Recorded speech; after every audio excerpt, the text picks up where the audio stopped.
Picture this. It's your birthday. You're dressed up, waiting for your husband to come home. Instead, you get a text. Sorry, can't make it. 2 hours later, you see him on social media. All smiles at another woman's celebration. That was my reality. And what I did next, nobody saw it coming. If you've ever been betrayed by someone you trusted with your whole heart, stay with me.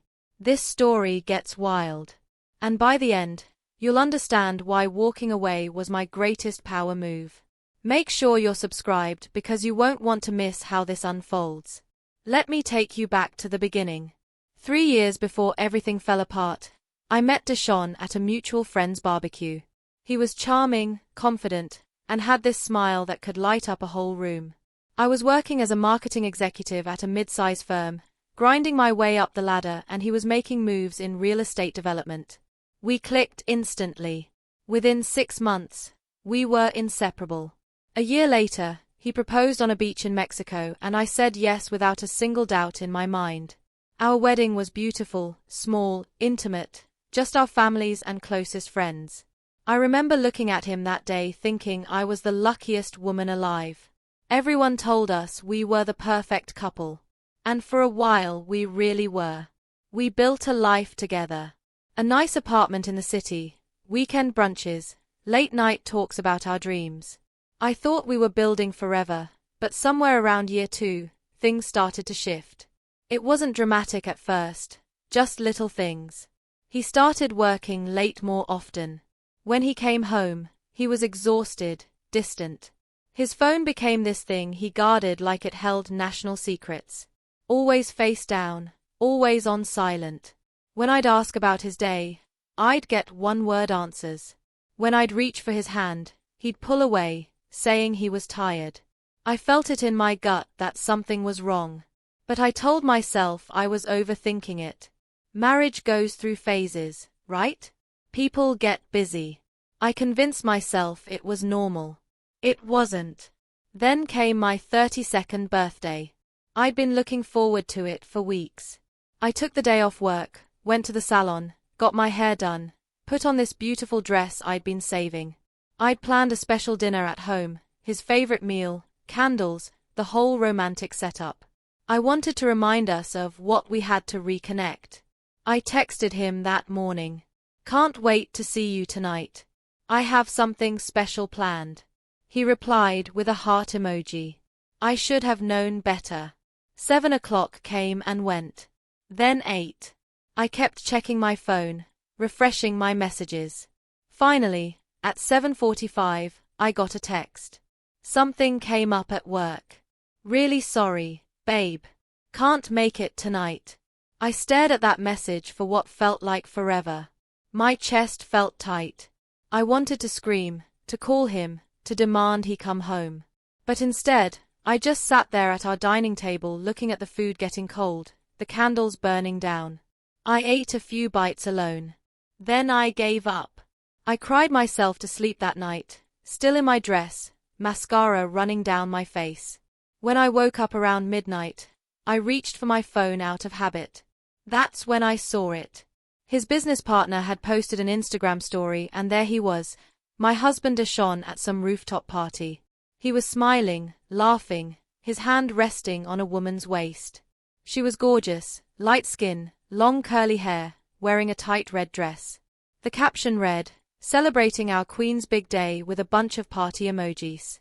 I felt like someone had punched me in the stomach. I couldn't breathe. I screenshot everything with shaking hands. Then I went through the tagged photos. Her name was Vanessa. She worked at his company as an interior designer. There were more pictures, them dancing, him whispering something in her ear while she laughed. They looked comfortable together. Too comfortable. He stumbled in around 2 o'clock in the morning. I was sitting in the dark living room waiting. When he saw me, he jumped a little. "You scared me," he said, trying to laugh it off.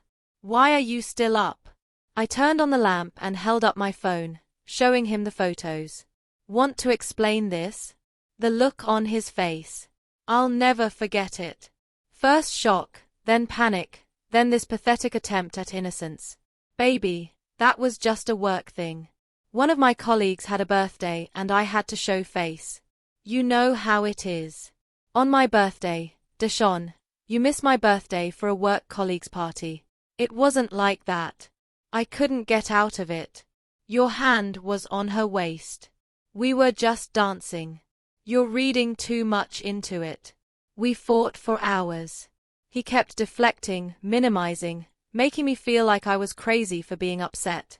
He said I was jealous, controlling, that I didn't understand the pressures of his job. By the time the sun came up, I was exhausted. He apologized, said he'd make it up to me, begged me to drop it, and like a fool, I wanted to believe him.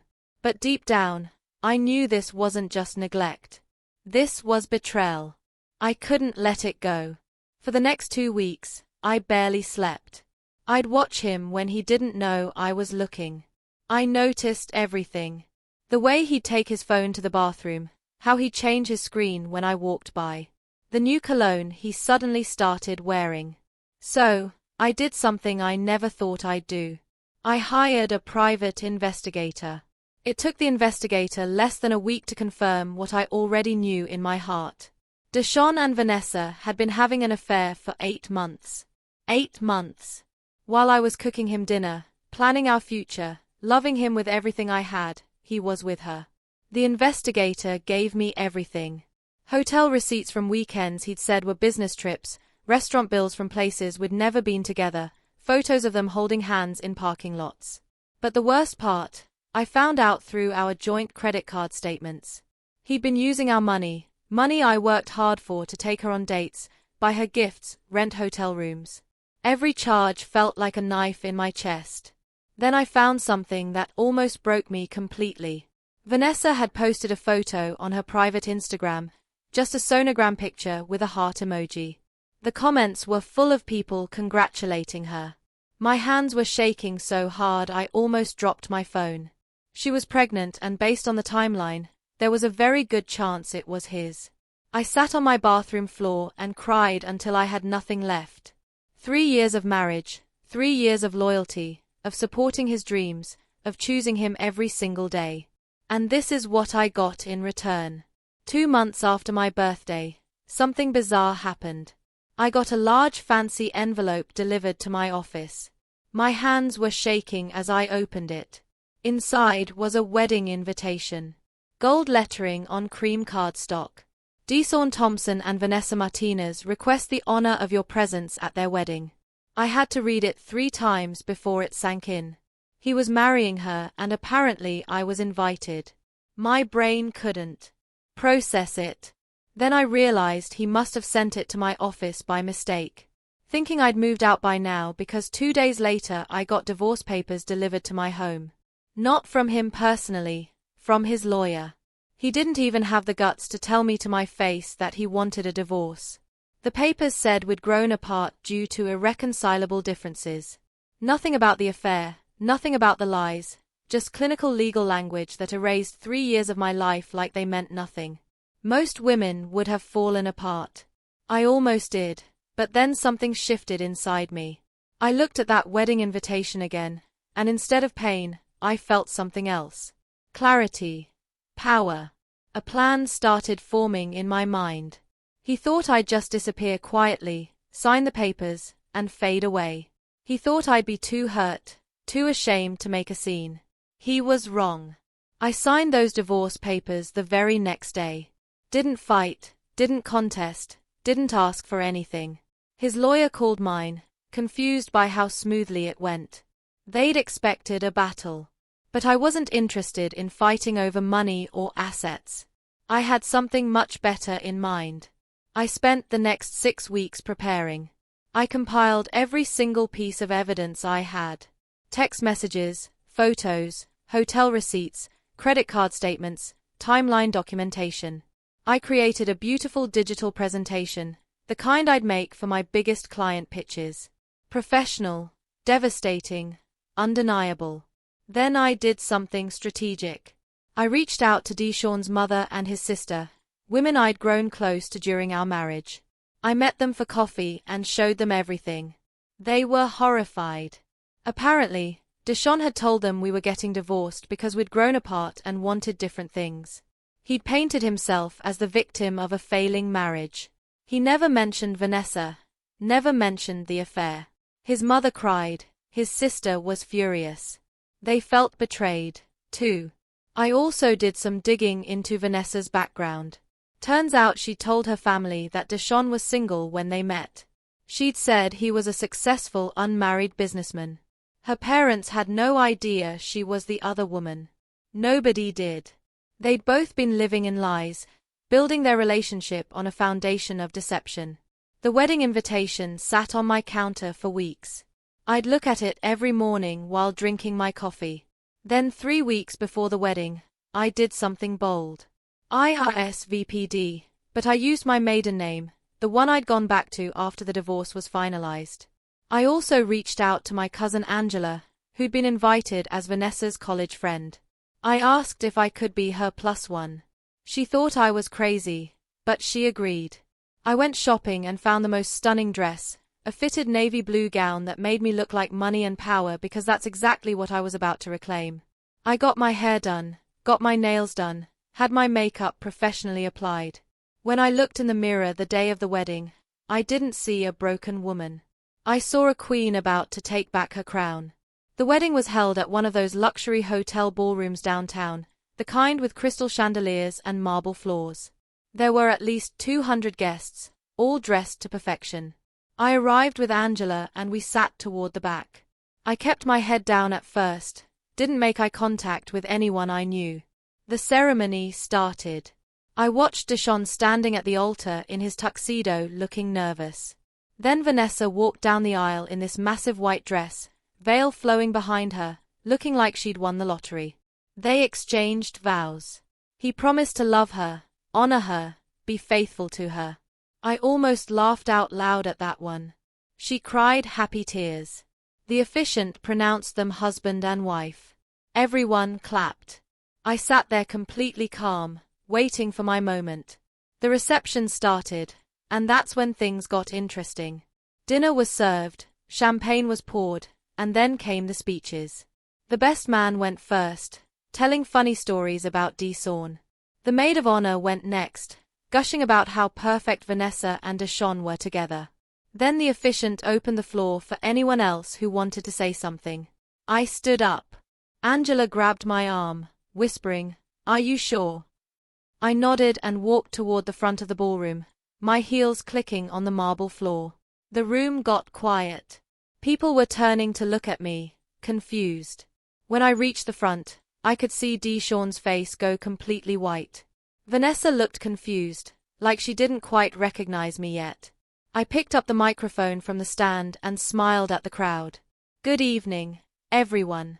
I'm sorry to interrupt, but I couldn't let this special day go by without saying a few words." My voice was steady, confident. "My name is Taylor Morrison. Well, it used to be Taylor Thompson. Some of you might know me. I was married to the groom for 3 wonderful years." The room went dead silent. You could have heard a pin drop. Vanessa's eyes went wide. Deshaun stood up trying to say something, but I kept talking. "I know this is unconventional, but I believe in honesty, and I think everyone here deserves to know the truth about this beautiful love story." I pulled out a small remote from my clutch and clicked a button. The large screen behind the head table, the one they'd been using for their wedding slideshow, suddenly changed. Up came a photo of Deshaun and me on our wedding day, both of us smiling in love. Then another photo time-stamped from 2 years into our marriage. Then the photos started changing. Pictures of Deshaun and Vanessa together at restaurants, at hotels, all while he was still married to me. Every single photo was time-stamped. The evidence was irrefutable. This beautiful romance, I continued, my voice calm and clear. It started 8 months before Deshaun even asked me for a divorce. In fact, he never asked me at all. He just had his lawyer send me papers 2 weeks ago. More photos appeared, screenshots of hotel receipts, credit card statements, all with dates highlighted. Vanessa stood up, her face red. "This is insane. Deshaun told me that he was separated when you met." I interrupted, pulling up text messages between Deshaun and me from the time period when he claimed to be separated. Messages of us planning dinner, talking about our day, him saying I love you. These messages show we were very much together, living in the same home, sharing the same bed. Deshaun tried to reach for the remote, but his brother-in-law blocked him. His mother was crying. Guests were pulling out their phones. Some were already leaving. I showed one final document. Bank statements proving he'd used our joint account to fund his affair. Thousands of dollars of marital money spent on hotel rooms, dinners, and gifts for his mistress. While I was home being a faithful wife, I set down the remote and looked directly at both of them. Vanessa, I genuinely hope you got a prenup because if he did this to me, he'll do it to you. Deshaun, you taught me the most valuable lesson of my life, that I deserve so much better than you. I placed the microphone back on the stand. Congratulations on your new life together. You deserve each other. The room erupted. People were shouting. Some at Deshaun, some at Vanessa. His family was surrounding him, demanding answers. Her parents were storming out. Guests were scattered everywhere, some recording on their phones, some just standing there in shock. I turned and walked out of that ballroom with my head held high, my heels clicking with every confident step. Deshaun tried to run after me, calling my name, but I didn't look back, not even once. I walked through those hotel doors, got into my car, and drove away from that mess forever. The fallout was immediate and brutal. For them, not for me. Someone had recorded the whole thing and posted it online. By the next morning, the video had over 1 million views. Deshaun's business took a massive hit. Clients dropped him left and right. Nobody wants to work with a man who can't be trusted in his personal life, let alone his professional one. Vanessa left him 3 months later. Turned out the baby wasn't even his. It was from another guy she'd been seeing on the side. The irony wasn't lost on anyone. His own family cut him off after they learned the full extent of his lies. Last I heard, he'd moved to another state trying to rebuild his reputation. Good luck with that. As for me, I took a job offer in another city that I'd been sitting on for months. Better position, better money, fresh start. I went to therapy, did the hard work of healing. I learned to trust myself again. I learned that my intuition was right all along, and I should never ignore it. Looking back now, that birthday, the worst birthday of my life, was actually the beginning of my freedom. It showed me exactly who Deshaun was, and more importantly, it showed me who I am. I'm not someone who accepts disrespect. I'm not someone who disappears quietly. I'm someone who knows her worth and refuses to settle for anything less than what I deserve. To anyone out there going through betrayal right now, I want you to hear this. Document everything. Stay calm. Don't make emotional decisions when you're in pain. Strategic moves are always better than emotional reactions. And remember, walking away from people who don't value you isn't giving up. It's leveling up. That wedding exposure wasn't about revenge. It was about truth. It was about taking back my power and refusing to let someone else write my story. Deshaun thought he could discard me like I meant nothing. But I showed him and everyone else that I'm not someone you mess with. If this story resonated with you, hit that like button and subscribe for more real-life stories about heartbreak, healing, and coming back stronger. Drop a comment and tell me, would you have done the same thing, or handled it differently? And if you know someone who needs to hear this, someone dealing with betrayal or heartbreak, share this with them. Let them know they are not alone. Sometimes the most powerful move isn't fighting back. It's choosing to walk away. Always remember, you're never truly stuck. You're just building strength for your next level. The best revenge isn't chaos or destruction. It's growth.